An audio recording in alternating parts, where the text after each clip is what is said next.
Let's talk about last year for a second. I mentioned this moment to you right before the interview. I got to throw it back to the NLCS Game 6. Luke Jackson, who we just mentioned, has a rare struggle for last year. 2 runners on, second and third, 7th inning, in Game 6 against the Dodgers. The greatest setup man ever here. You know, like sometimes your struggles make some people great, and Tyler doesn't thank me enough for putting him in such a great situation with second and third no outs. But he stepped up, and probably the 3 biggest strikeouts I think of the whole playoff run. And you come out, you not only face, you have no outs with runners on, but you face 3 righties. I was there. I know what the stadium was like. I've never seen it quite like that before that, and I don't know that I'll ever see it like that since. Walk me through coming out of the pen. Yeah, I was out there in the pen. I said, hey, Matt, so you're kind of going to cover Luke, so kind of just be ready, moving around. I said, okay, sounds good. And then I saw Luke getting into a little bit of trouble. And so I turned it on in the pen, and, I just wanted to get out there and help Luke. I knew that he was struggling a little bit, just didn't have it that night.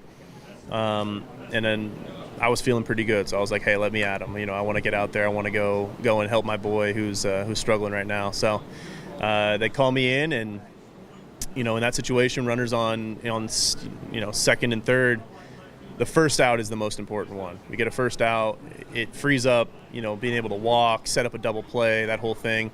And the best way to do that, get that first out, was to get a strikeout. I don't want to overlook who you struck out.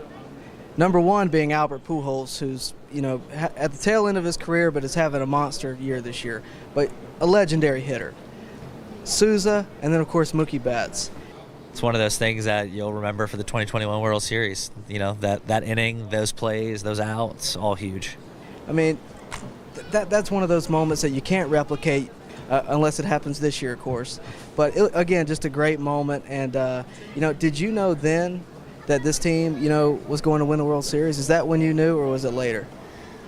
When we still had to win that game. I think getting past the Dodgers was a huge task for us. They'd stopped us the year before.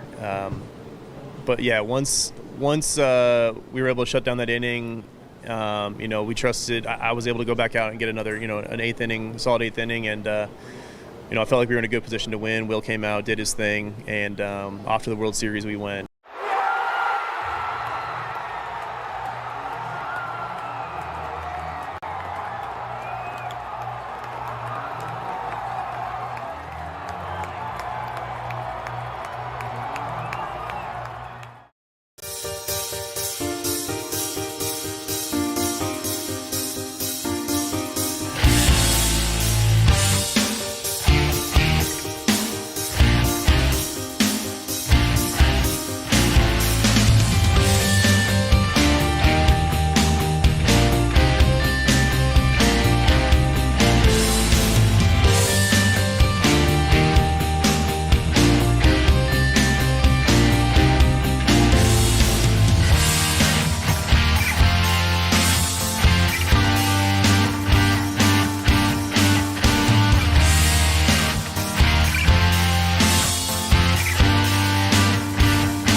Fans, you're watching On Deck with Tyler Redmond.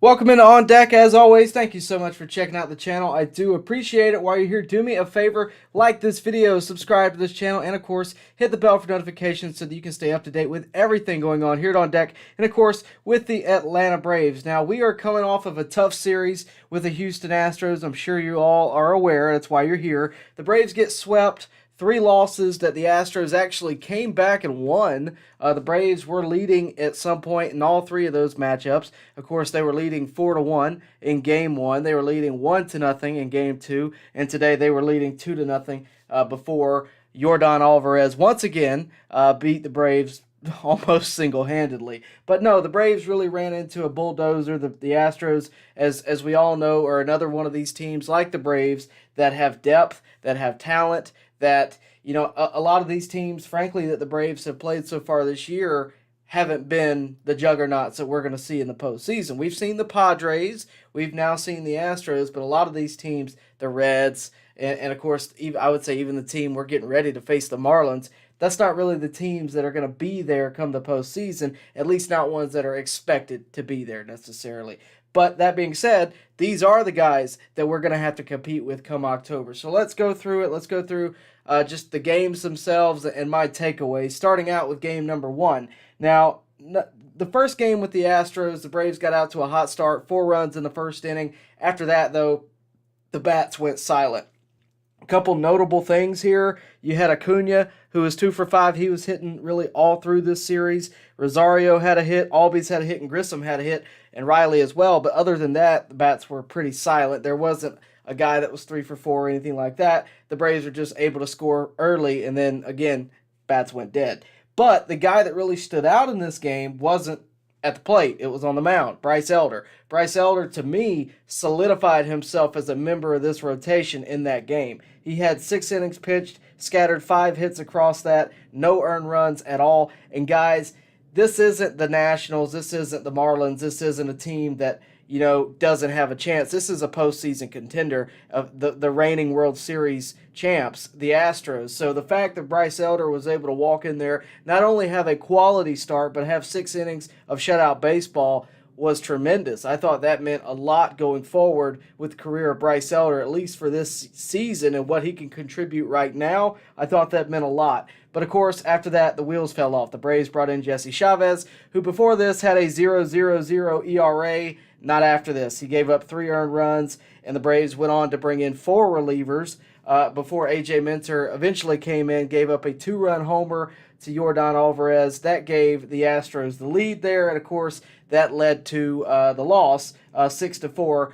Guys, at the end of the day, a lot of people are going to knock the Braves bullpen. We'll get into that in a second, but A.J. Minter specifically, it's Yordan Alvarez. I hate to say it that way. Yes, he has the lefty advantage, but Yordan Alvarez is quickly becoming one of the best hitters in baseball, not only for power, but also for average. The guy is a monster. You're not going to win 162 games. That one I kind of let go. Game 2, though, was a little bit different. Game 2, Astros win 6-3. At one time, the Braves did lead by 1. Not a huge lead at all, but they failed to tack on runs. They eventually got to 3 runs, but the Astros, of course, got on 6. Kyle Wright pitched better than his first start, not as well as his second start. He had 5 innings pitched, 7 hits given up, 3 earned runs. I look at that like this. Kyle Wright, again, coming off an injury, didn't really get a complete spring training. He's not going to be as sharp as he is come August. He's not going to be as sharp as he was last August. It's the beginning of the season, and he's facing a lineup that has Yordan Alvarez, Bregman, Maldonado, any guys you can think of, a stellar lineup. That didn't bother me. Tonkin had 2 innings pitched with no runs given up. Kirby Yates struggled a little bit. He gave up a run. At the end of the day, that losses are going to happen. I don't think there's a reason that loss happened. The reason game 1 was, frankly, Jesse Chavez and the pen didn't hold it down. They had a 4-1 lead going into the late innings. That is on the pen, but there's reason for that. There's reasons that we don't have a solid pen right now with a good structure. And again, we're going to get into that. Game 3, of course, today at one point the Braves led 2-0. Acuna had a hit. Olsen, Riley, Albies, Rosario, Grissom, and of course Chadwick Tromp all hitless today. When you do that, you're probably not going to win the game because, frankly, Max Fried was excellent. He threw 6 2/3, 3-hit baseball, no runs. Anderson came in. He gave up 2. Minter came in, of course, gave up 3. That is what eventually led to the loss there. The bullpen, though, if you ask me, is overexposed, and that's really what I want to talk about today. The bullpen again. We'll again talk about the lineup in a second, but just for a second, I want to talk to you about the bullpen. What do I mean by they're overexposed? That doesn't mean that they're making an appearance every day. That means they're throwing a lot of pitches. Minter today threw, I think, over 30. He pitched 2 days ago. He saw the same lineup. They saw him. That's overexposure. He faced the same batter and had a similar result with 2 runs coming in. But the bullpen is at a point now where we're seeing Tonkin pitch too much. We're seeing Anderson pitch too much. Minter pitch too much. You're down, though. Raisel Iglesias, everybody knows about that. That's your closer. He's on the IL. McHugh is on the IL. That's a guy that can give you length. He's a guy that can pitch the 7th, 8th, and not go to Chavez in that spot. Lucas Letke is also on the IL. to me, with the bullpen, it seems like we're going to the well too much. We're going to the same guys because they're the guys we can count on. But when you do that time and time again, A.J. Minter, for example, pitched 2 days ago, and he's back in there today trying to throw 2 innings, and he gives up, a 2-out hit to Jordan that scores 2 runs. It ends up really being the dagger for the Braves. But when you go to that well too much, when you go to those guys that 99% of the time you can count on day after day, that's what's going to happen. But the Braves are in a spot right now where they don't really have a choice. There's not anybody in AAA that's just breaking down the door to get here as a reliever. I know Soroka, but that's a whole different situation. There's no reliever in AAA that's, again, banging on the door to come up and help the Braves out right now. Even Jackson Stevens is on the IL. So for me, it's more of this is a period of time that the Braves have to get beyond before they can really succeed. And again, that is, it's gonna take time. It's gonna be a while. To me, I think when we see Raisel Iglesias come back, when we see Colin McHugh come back, that's gonna be when the Braves really start to get a better structure in the pen. I think we at least win one of these games if Raisel is there or if McHugh is there. I think we stack up with anybody with a solid pen. But right now, we're in a spot where we don't really have much of a choice but to go to A.J. Minter, especially when you have a lefty like Jordan at the plate. You don't have much of a choice. I'm sure A.J. would have loved to have put him away, mainly due to what happened the other day with the 2-run homer, but that doesn't always happen. So for me, that's how I feel about the bullpen.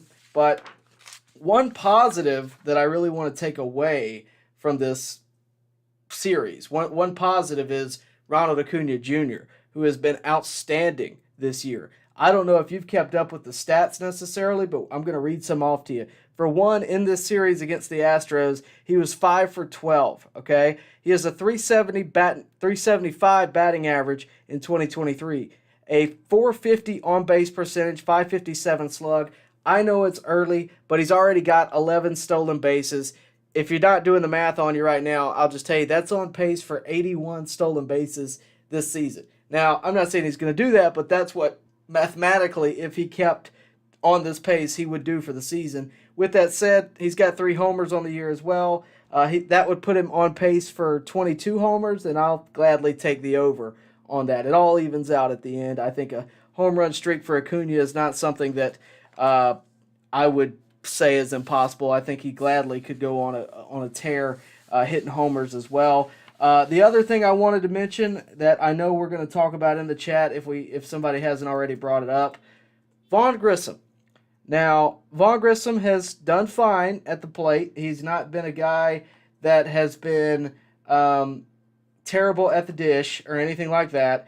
It's been more in the field. And I told you in spring training that I saw that. I told you in spring training I would not be surprised if Orlando Arcia got the job. A lot of you didn't believe me. It turned out it happened.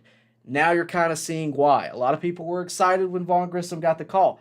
I was excited when Vaughn Grissom got the call. You had a right to be. There's nothing wrong with that. But Vaughn, if there's anything that is lacking right now, it is his defense. That's why you see Ron Washington working with him on defense a lot. These errors add up. A lot of people undervalue what defense is. You don't need to do that. Defense, especially at shortstop, is a necessity. It's not an option. It is a legit necessity.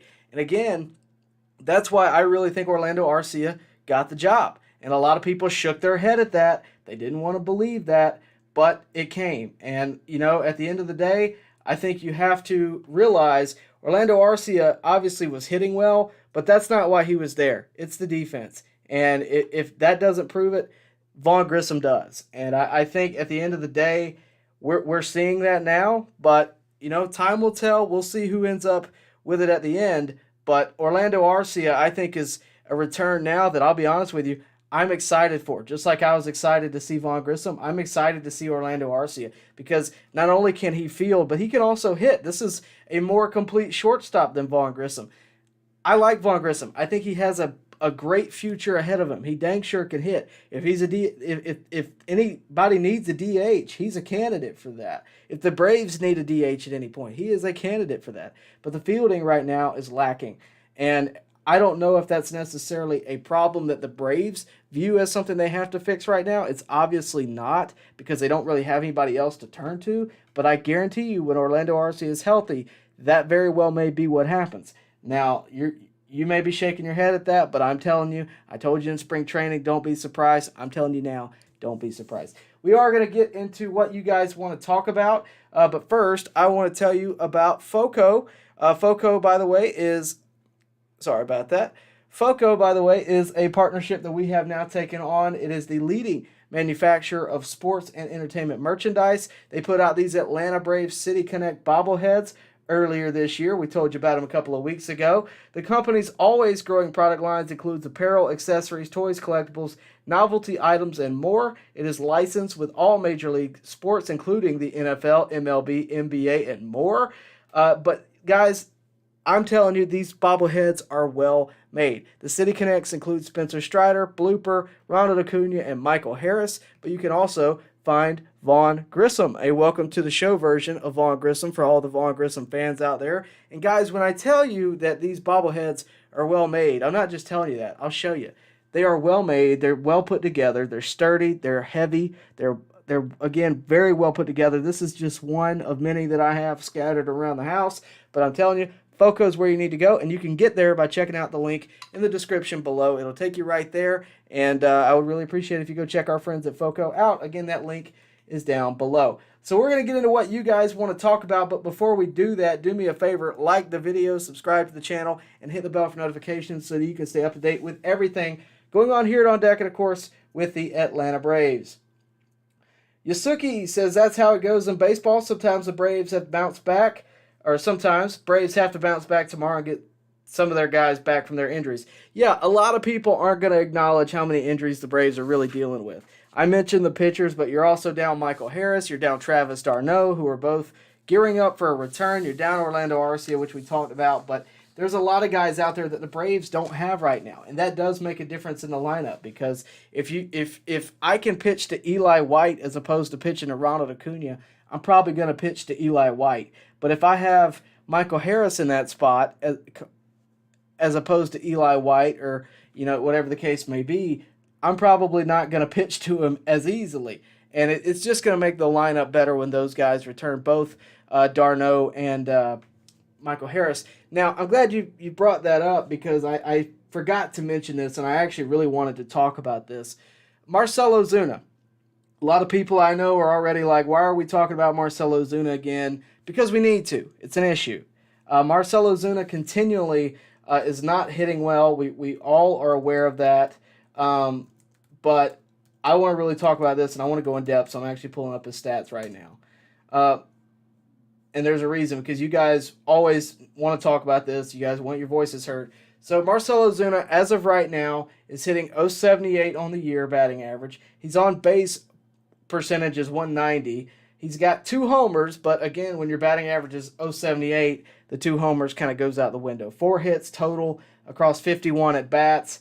That's not great. Vaughn Grissom already has more hits, and he's got far less games and far less at bats. So again, it's not great. It's by far the worst start of his career, I think, and certainly if his season ended today, it would be his worst season in his career.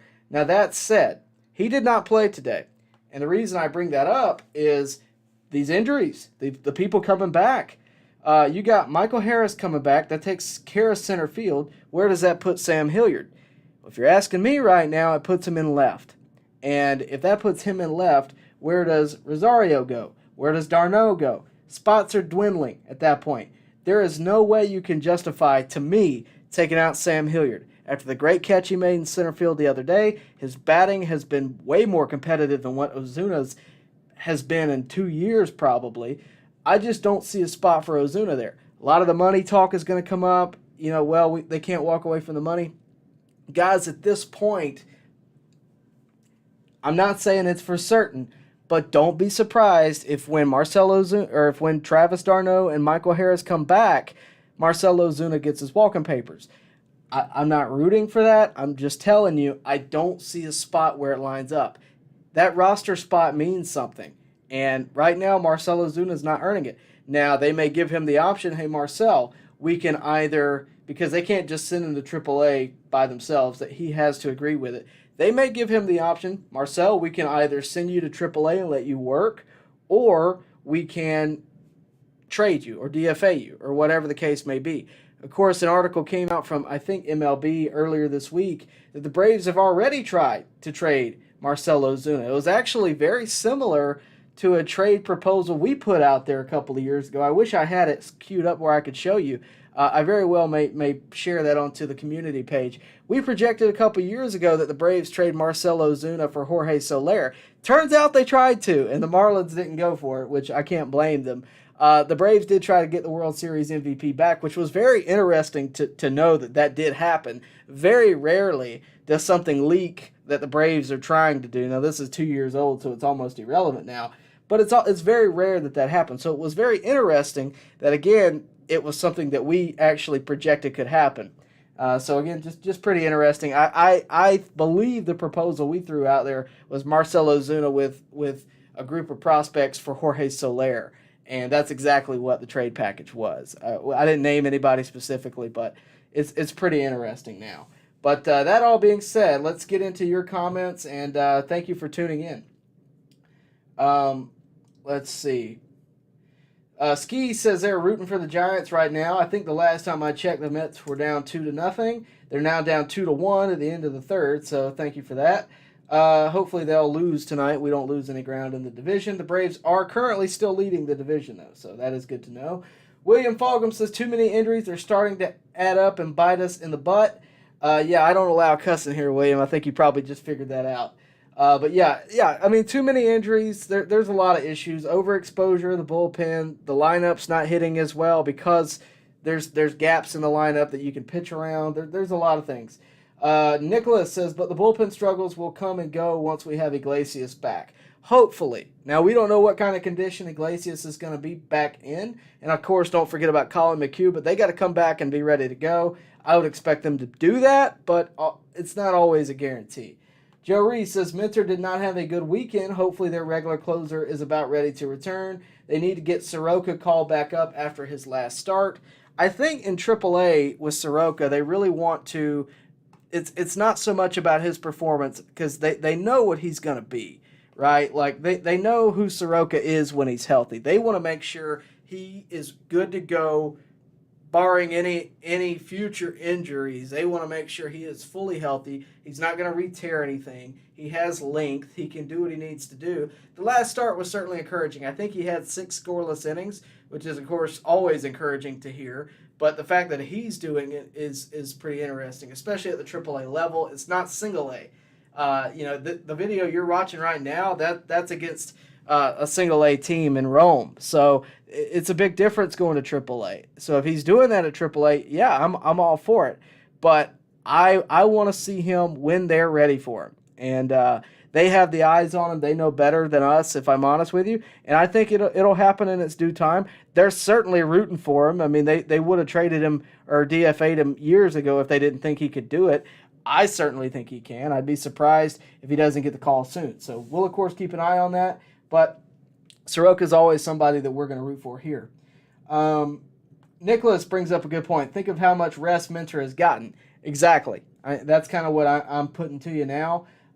It wouldn't surprise me and I'm just going to say this for the possibility of this happening. It wouldn't surprise me if in, 6 months or so, whenever October is, a few months from now, it just wouldn't surprise me if in October we see A.J. Minter and Jordan go at it again in the postseason, and I'm going to leave it at that. Maybe the World Series rematch.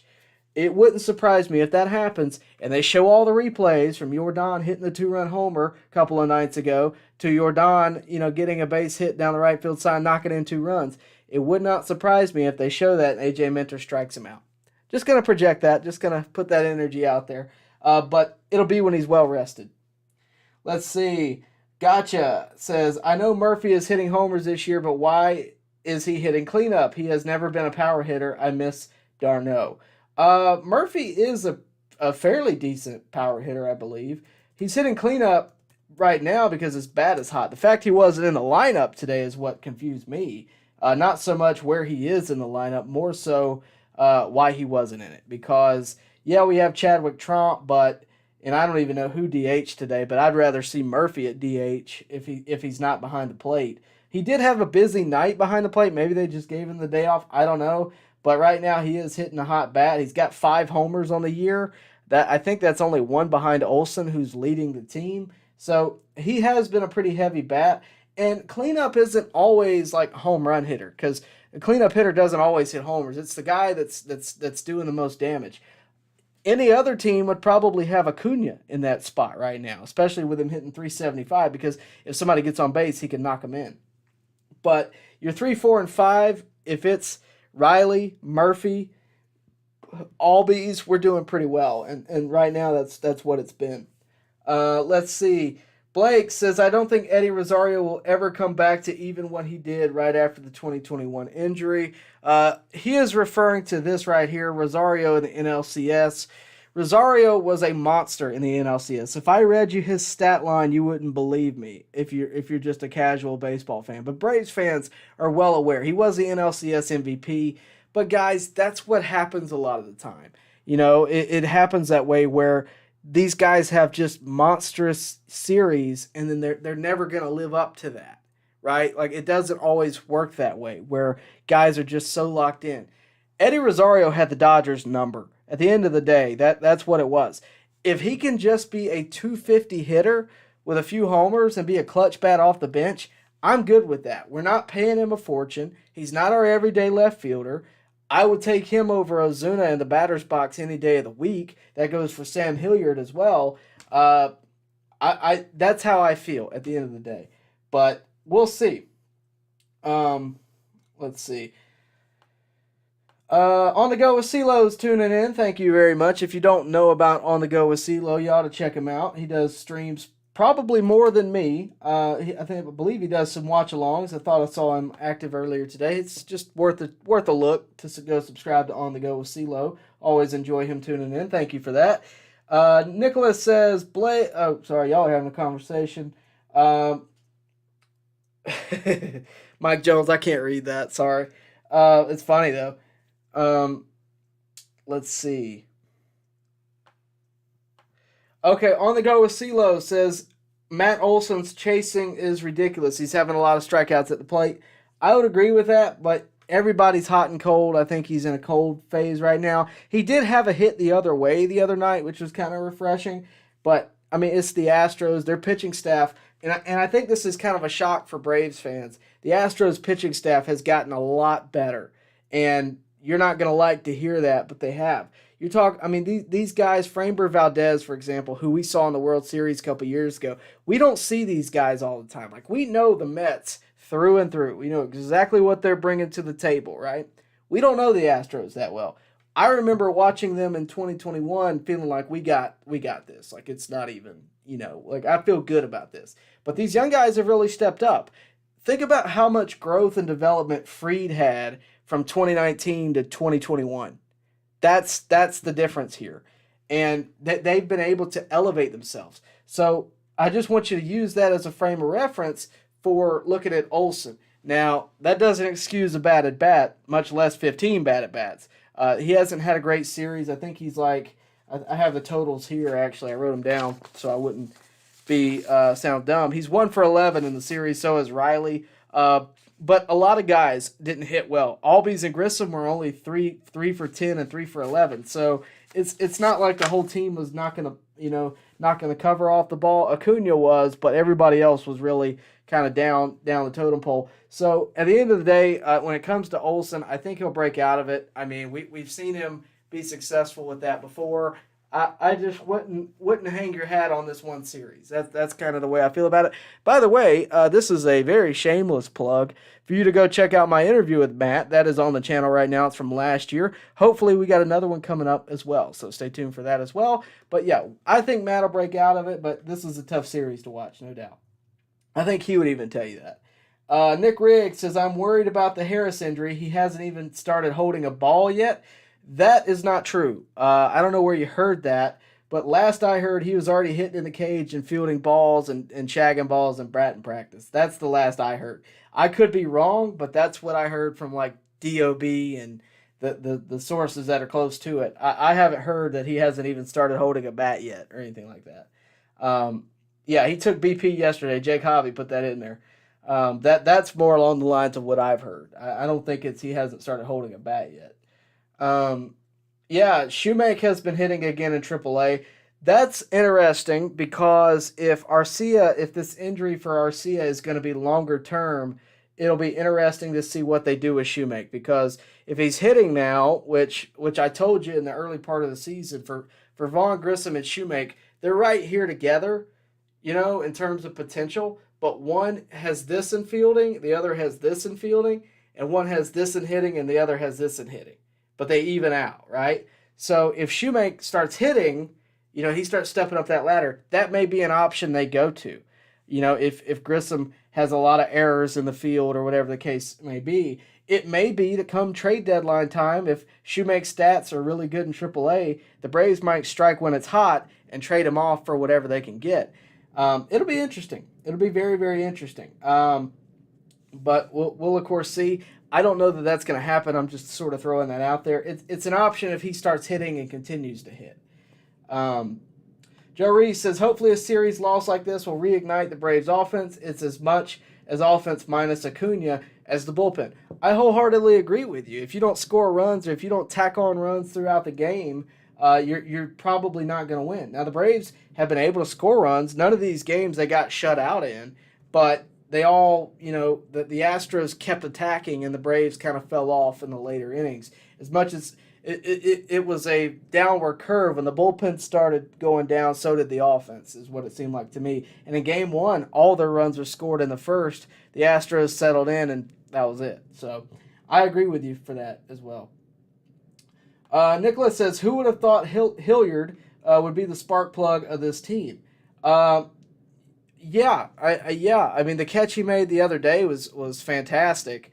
If you didn't see it in center field, just Google it. It'll come up. But no, it was great, and he's been good at the plate. I think he's a great candidate for left field. I don't think that's a conversation of whether or not he's a candidate. You can debate whether or not he'll get the spot, but I think he is a candidate. He's made his presence known, and we'll see. Blake Newsom says everybody is missing somebody, though. You're referring to injuries. I don't deny that. The Astros are down Altuve right now. That's true. But the Braves have, if you separate it into departments, if you look at the lineup, the Braves have a few guys out of the lineup. Darno, Harris, and you can go further than that if you want to. But Darno and Harris are the two big ones. In terms of the starting rotation, you can go Soroka if you want to. Starting rotation is actually one of the strengths, I think, right now, though. But you could go Soroka if you just wanted to. For the bullpen, that's really where it's hitting us the most. Closer, Raisel Iglesias, setup man, Colin McHugh. But Lucas Letke, I mean, there's a ton of guys that the Braves don't have right now, especially a guy like Michael Harris, who helps you in so many different ways.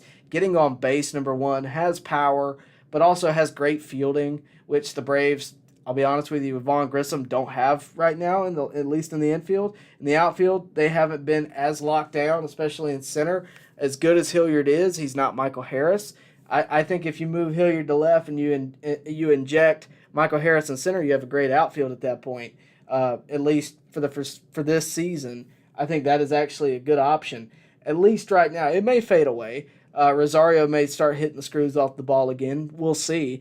But the Braves, I think, have more injuries than what are being put out there. At least in terms of Braves and Astros, I think the Braves have more injuries, especially when you're talking about two teams that have very similar amount of depth. I think the Braves are at a loss there. Sure, everybody has somebody that's hurt, but for the Braves, you're talking about key guys in multiple departments. Raisel Iglesias is number one for me in the bullpen. Michael Harris and Darno are right there together. You don't have a great backup catcher in Chadwick Tromp. He's good behind the dish, but has virtually no offense. I don't know if he has a hit all year. And when you throw in Darno, who's a legit power guy, can hit bombs when you need him to, can get clutch hits, and can sub for Sean Murphy. That's a big difference. And of course, I've already talked plenty about Michael Harris. So the Braves have a lot of guys in a lot of departments that are out, a lot of key guys. And as key as Altuve is, he's one guy. And the guy that's sub for him right now has a 17-hit 17-game hitting streak. So it's a little different. The Braves don't have that level of depth where they can just replace these guys and nothing be disturbed. There's stuff being disturbed right now. The benefit to that is we wouldn't have known about Sam Hilliard. We wouldn't have known about Eli White. We wouldn't have known what Chadwick Tromp can do, right? These guys wouldn't have gotten these opportunities. So at least we know with Eli White what he is. We know with Sam Hilliard he can be pulled in a postseason situation and us not be concerned that much about it. We know that if Chadwick Tromp were to be our backup catcher, come the NLDS because Darno's hurt for a week, we're not overly stressed about it, at least when it comes to dealing with the pitching staff. Because all in all, at least with the starting pitchers, he's done a great job. At the plate, it's a different story. But, again, you're talking about multiple key guys in multiple departments on the field. That's a big loss. Waylon Mercy says Hilliard and Pilar platoon. I wouldn't hate that, but before today, Pilar's really struggled at the plate. He did have a bomb, but we'll see. We'll see. Mike Jones says if Ozuna gets hot, he carries.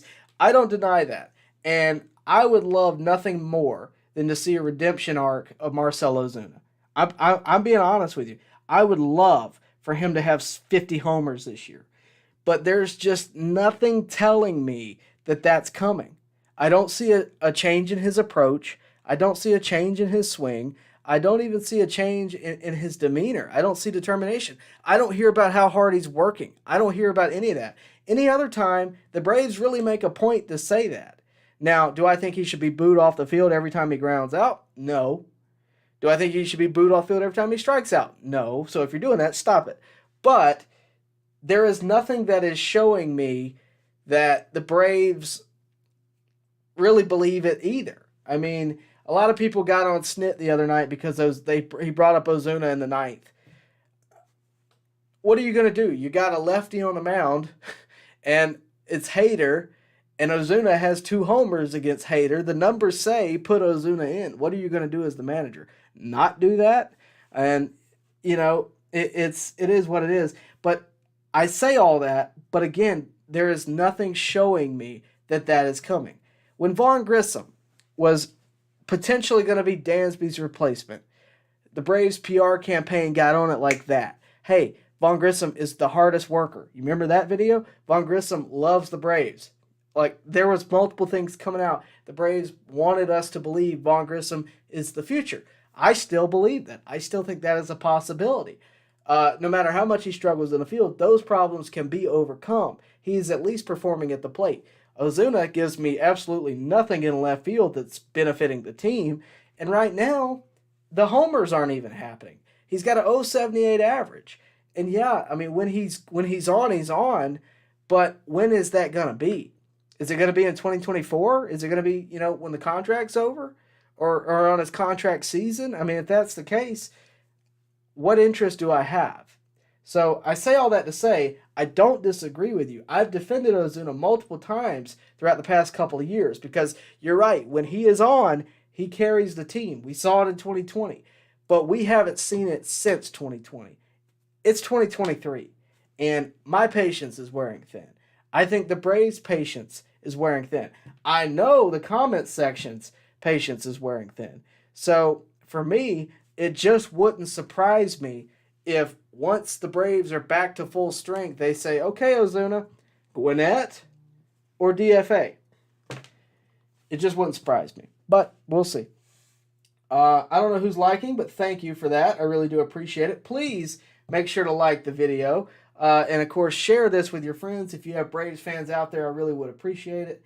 Let's see. Let me see. Mark Narmore, that's terrible. I appreciate it, though. Joe Reese says, I've read people think Atlanta might sign Bumgarner to a minor league deal, but I don't know where they would put him. Yeah, I don't know. I saw that, and of course, anytime you're talking about a guy like Bumgarner, attention's going to be driven to that, rightfully so. I mean, the dude's a legit postseason legend, no matter what your thoughts are about him. I mean, his accolades are out there. Would I like it if they did it? I would be kind of like, all right, let's see what happens with it. I wouldn't hate it. I'm not going to be like, what are the Braves doing getting this huge deal? Because it wouldn't be a huge deal. It'd be like the Jose Bautista deal a few years ago, and they signed him for a month, and he did some, minor league games. I think he even maybe had a major league appearance. I'm not sure. They signed Ryan Howard. They signed Adrian Gonzalez. I mean, they've had a bunch of folks like that that they're given one last shot. I don't mind that. Especially when you don't have to pay these guys. Now, and you never know, like a lot of people, Cole Hamels, you remember that one? A lot of people hated that. I'm not going to say whether or not I did or not, but the Max Fried came out and said the influence that he had on Max Fried was just unparalleled. So if paying Cole Hamels whatever $12 million or whatever he got that year for, giving some mentorship to Max Fried, something that helped Max Fried become what he became what he became, it's worth it to me if Bumgarner can help a guy like Bryce Elder, or somebody, or Spencer Strider. Why not? But they're not bringing him in as coach. They want him to perform, and Bumgarner still wants to perform. So I don't know where they put him. I don't know if they'd ever do it. If I'm honest with you, I doubt it. But, if they did it, I wouldn't be super angry about it. But I don't think it's going to happen. He also hasn't been tremendous this year as well. Just had to mention that. Let's see. Yeah, Nicholas has a good point. While you can never have enough depth in pitching, I don't see that happening. Me neither. The Braves would never want to do anything super crazy. Let's see. Gotcha says Rosario, Jocktober, Soler. Never forget them. Having said that, Rosario is just nowadays. Yeah, but guys, it's again, as much as he struggled, there's at least potential with Rosario. Like he is a contact bat, and I think that can come back. I think he's gonna get better. I think that is still a possibility. I don't see that in Ozuna, but again, I don't deny when you say that Rosario hasn't been fun to watch this year. He's certainly not been what we were hoping he would be in 2021 when we re-signed him. So I agree with you. But I also, there's not, frankly, you don't have the off the field issues. We don't have to talk about that, but you don't have, just unwillingness to develop. I think Rosario's actively trying. Not that I would know, but there's a difference there. And I can put up with bad performance if it's met with, willingness to try to improve. And I see that more in Rosario than I do Ozuna.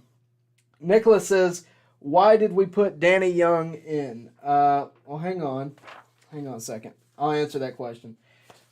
He's referring to today's game. We took, I believe, Minter out and put Danny Young in. Well, for the record, he only threw 1/3 of an inning, and he gave up one hit with no earned run. So it's not like it led to anything. They took Minter out because Minter has pitched a lot.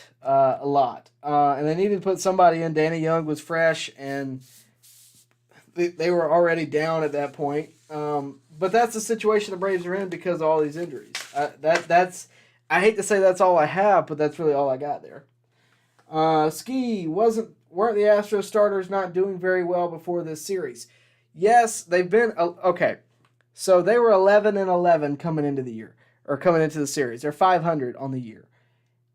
They're never going to be a 500 team. With that lineup, with that starting rotation, they have stepped up their game. Now, did they just somehow do it in Atlanta? Yes. Why? I don't know. But that's the way baseball works. Everybody has hot and cold spells. I just saw somebody comment about Matt Olson having a cold May and then popping off in the summertime. That could happen. That's hot and cold spells. Starting pitchers have them too. You really think Kyle Wright's going to go out and throw 5 innings and give up 7 hits every start? I don't think so. That's hot and cold. It all depends about what lineup you're facing, what the day is, how good you feel, how sharp you are as a pitcher. Max Fried is finally pitching like we expect him to. Not that he hasn't really all year, but he's going to get better as the season goes on. And I think the Astros will too. The point really is the Astros are a good team. They just had to be pushed along.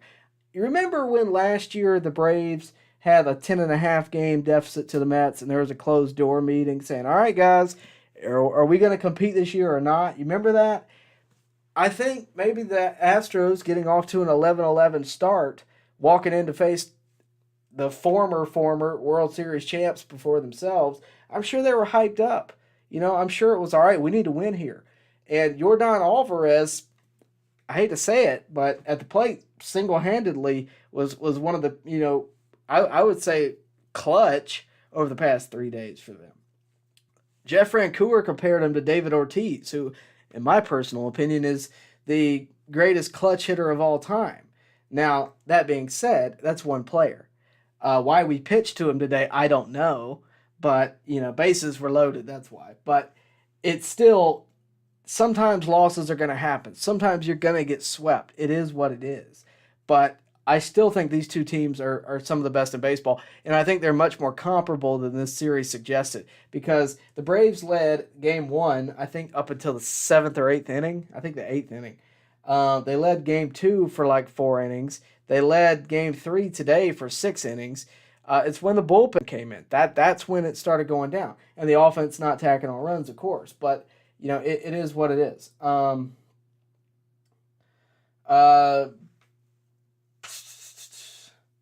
Yeah, Jake Hobby. Apparently Dylan Lee was avoided this weekend after being used so much early. That's what I'm saying. All of these guys, all of the bullpen are being overexposed because Dylan Lee, A.J. Minter, Nick Anderson, those are the guys we can count on right now. Without Raisel Iglesias, I mean, do you really want to go to the young guys who we can't count on in a game situation? Jesse Chavez was expected to go out there and hold it down, and that's where we are. I love Jesse Chavez as much as you do, but when we're expecting him to hold on, and not be, and not give up a run or two, that we're not in a great situation. Jesse Chavez should be put in when we're up by 5. Now, granted, we were up by 3.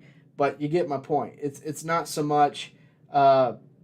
It's more of a situational thing. It's not a they're bad. It's a we don't have the numbers, right? On our best day, I don't think we do what we did today, right? I don't think A.J. Minter comes out there and gives up a 2-out hit to Yordan on his best day. I just don't think so.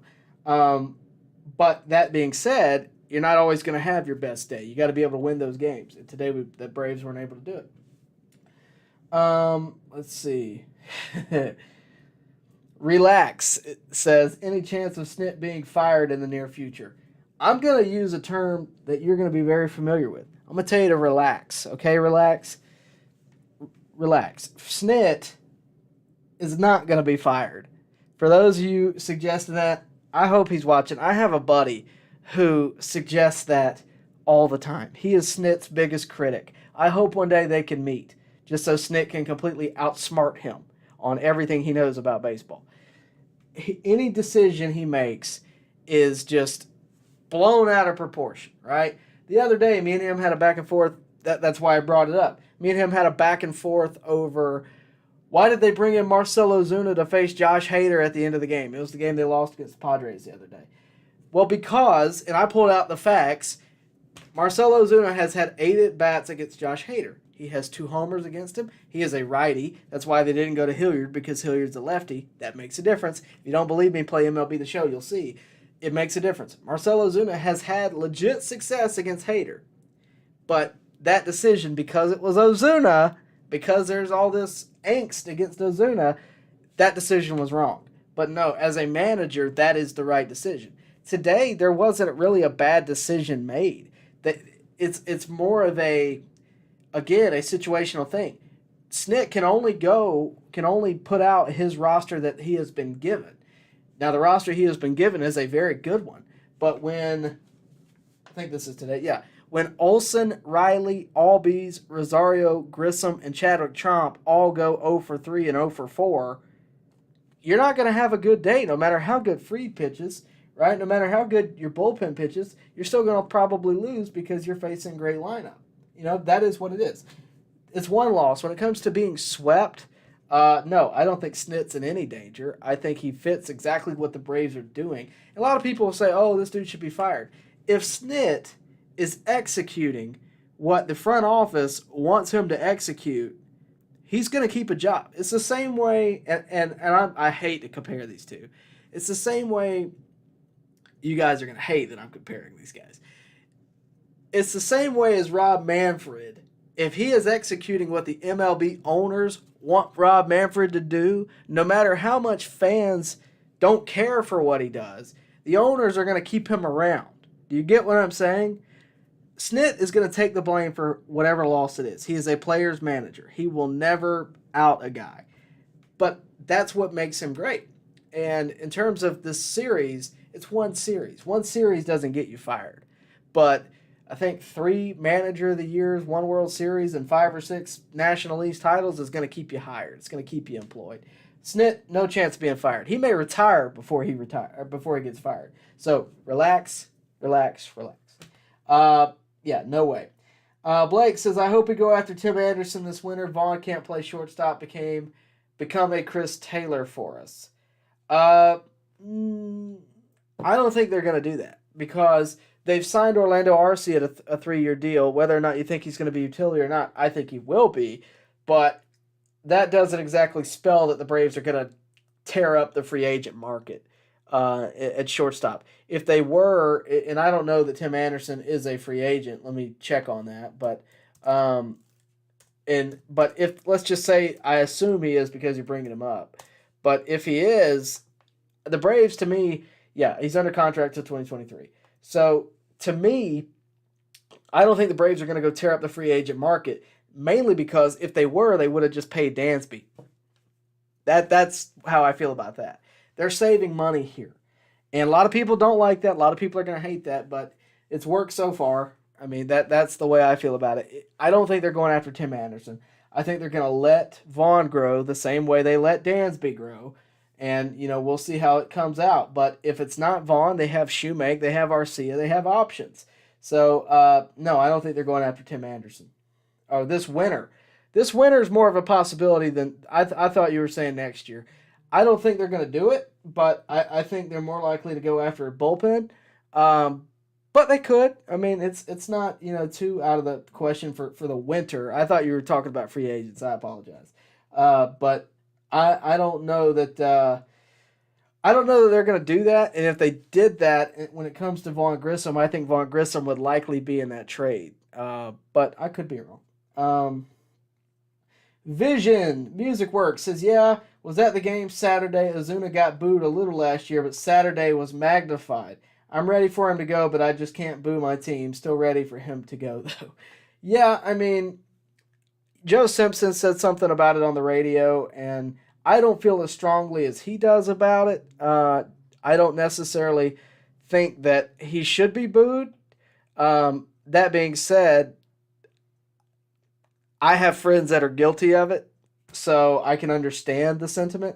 I'm not really a big booer anyway, unless it's at like Bryce Harper. But that's just never been me. But when it comes to Ozuna, I think ultimately fans don't have to like him.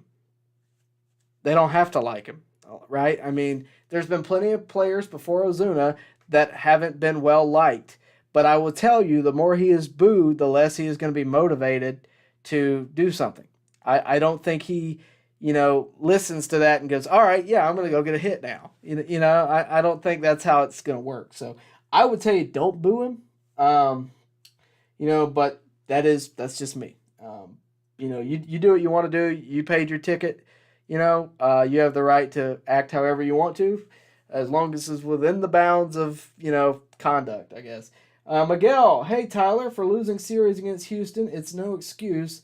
It's simple. Houston is a better team. If Snitker doesn't remove Olsen from the number 2 spot, this team will be in trouble. He can't make contact. I disagree. I don't think Houston is a better team. They were a better team today, yesterday, and the day before, but I don't think they're a better team. I think they executed what they needed to execute against a team that, I'll just be real with you. I work with a guy who's an Astros fan. we're good buddies. We talk sports. Huge Astros fan. I called him up today. We laughed about it. You know, it is what it is. He even said that he thinks that they beat up on a hampered Braves team. That's his words, not mine. So that's what I would say. That's from the Houston perspective. Now, when it comes to what I think, I agree with that. I think there is legit problems that the Braves are running into right now, especially in Game 3. Game 1, they should have won. Let's be real. They should have won that game. And, you know, and if you feel that way about 2 or 3 of these games, that the Braves should have won, especially if Max Fried throws 6 2/3 today, then you can agree with me that the Astros just aren't this better team that are completely unattainable to beat, right? That's how we felt about the Dodgers a few years ago. It was just unattainable to beat the Dodgers. It's just unattainable to beat the Astros. These are the reigning World Series champ and the former World Series champ before that. They're very equal right now. Yes, one lost Dansby Swanson, but they're very similar. The Astros have also lost George Springer, Carlos Correa. I mean, these are two teams, organizationally speaking, that are right there together. Probably two of the most similar teams in baseball. I mean, just from the lineups to the pitching staff to whatever the case may be, they are two very comparable teams. I don't think one is outright better than I just don't. But that's probably how it feels today. But ask me come October. We'll see how we are then. I'm going to have to rush through, guys. I actually have to get back to work fairly soon, so I'm going to answer a couple more questions, and then I'm going to get out of here. So if you have a good question, make sure to super chat it. Also want to remind you one more time about our friends at FOCO. FOCO dropped these Atlanta Braves City Connect bobbleheads earlier this year. From the left to the right, that is Spencer Strider, Blooper, Ronald Acuna, and Michael Harris II. In case you are unaware, FOCO is a leading manufacturer of sports and entertainment merchandise, celebrating more than 20 years in the industry. The company's always growing product lines includes apparels, accessories, toys, collectibles, novelty items, and more. FOCO is licensed with all major sports leagues, including the NFL, MLB, NBA, NHL, NASCAR, MLS, and over 200 colleges and universities, as well as entertainment properties such as Nickelodeon, Peanuts, and WWE. I am an affiliate partner FOCO is an affiliate partner with Sports Illustrated, Bleacher Report, Yahoo Sports, all of Vox Media, and several top recognized sports outlets as well. So I will tell you this, I am affiliated with FOCO. Their link is in the description. You can find this brand new Welcome to the Show edition of a Vaughn Grissom bobblehead. And guys, I told you this earlier, but it is no lie. These bobbleheads are well made. They're a great collectible. And look, I mean, they just go check out FOCO's website. That's the best thing you can do. If you support the channel, you support FOCO. Their link is down below. I'd really appreciate you doing that. And also, while I got you here, do me a big favor. Press that like button. Share this live stream. Tell your friends about what we do here at On Deck. It really does make a difference, and it helps us get this out there. That all being said, I'm going to answer 2 questions at random, and then I'm going to get out of here. So I apologize for the rushed exit, but I do have to get back to work, so I apologize for that. Let's see. Oh, Relax has a question about FOCO. Well, I can't tell you exactly how much it costs, but the link is down below. It'll take you right there. It's under the FOCO bobbleheads thread. I'd really appreciate it if you just check out that link. I don't have a price, unfortunately. This does not work. I guess I need to, for those that don't watch all the time, this is a side business I have on my own. This is actually in my apartment. This is my second bedroom. I love talking about the Braves. It's what I do here on this podcast on my full-time job, which is why I don't get to do this as much anymore. My full-time job is a local sports anchor, right here in my hometown of Columbus. That is what I do full-time. I absolutely love it. I've gotten to do some great things through it. I actually just got back from the Masters a couple of weeks ago, national championship with the Georgia Bulldogs, March Madness, spring training. Hopefully I'll get to a couple Braves games through that avenue as well. But I do a lot of that stuff through my actual work. This is just my fun. This is what I do for fun, and I really enjoy it. So thank you for tuning in, Relax, and really do appreciate it. All right, so let's get 2 more baseball questions, and then I am out of here. By the way, I love the name Relax. I think that's hilarious.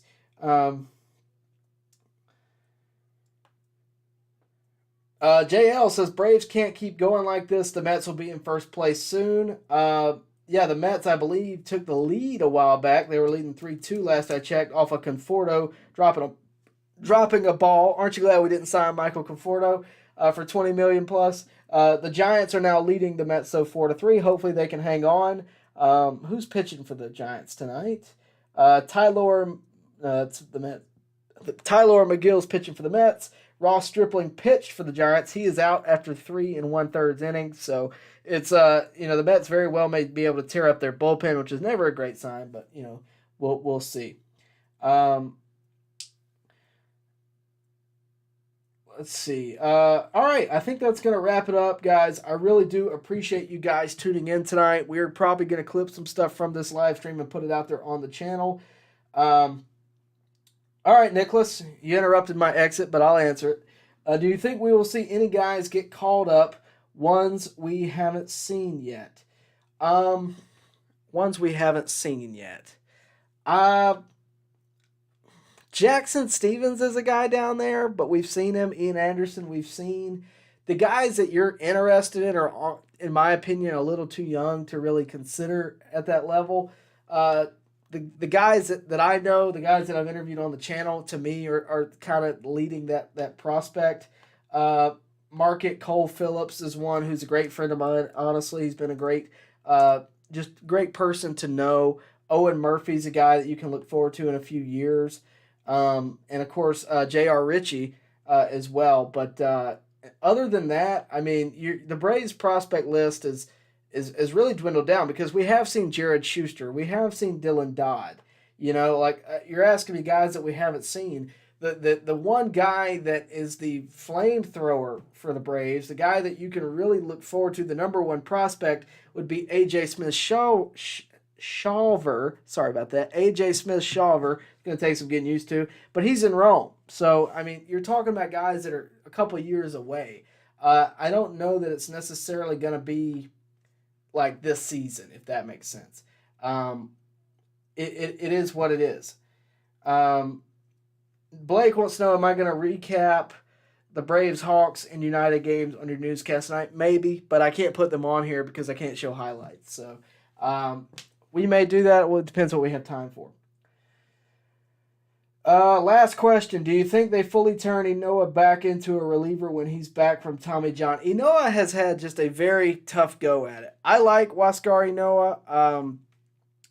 He, again, though, has had just a very tough go at it. Huascar Enoa, if you don't know who I'm talking about, 2020 was probably the Braves' most consistent starting pitcher to start the year. I think he even hit a grand slam, if I'm not mistaken. Very just consistent pitcher. And then he broke his hand. He punched the bench or something and broke his hand and was never to be seen again, I think, for the rest of that year. Comes back the next year, is not the same. Never really seen him in the major since, I don't believe. He's really kind of bounced around the minors. Now he's got Tommy John. I don't know. I don't want to say yes. I don't want to say no. I just want to see Huascar Enoa make it to the big leagues again. That's where I'm at with Enoa. That all being said, I got to run out of here. I really appreciate it. I wish I didn't have to. But, hey, the Braves start a new series with the Marlins tomorrow. You can look forward to that. I'll do my best to get live at some point during that series, hopefully on my day off one day next week. But that being said, thank you guys for watching. I really do appreciate it. And as always, please hit that like bell. Hit the like button. Hit the bell for notifications. And, of course, tell your friends about us. We're always here giving you Braves coverage. And as always, thank you so much for watching. Baseball fans, make sure you like and share this video and subscribe to this channel. As always, thank you for your support.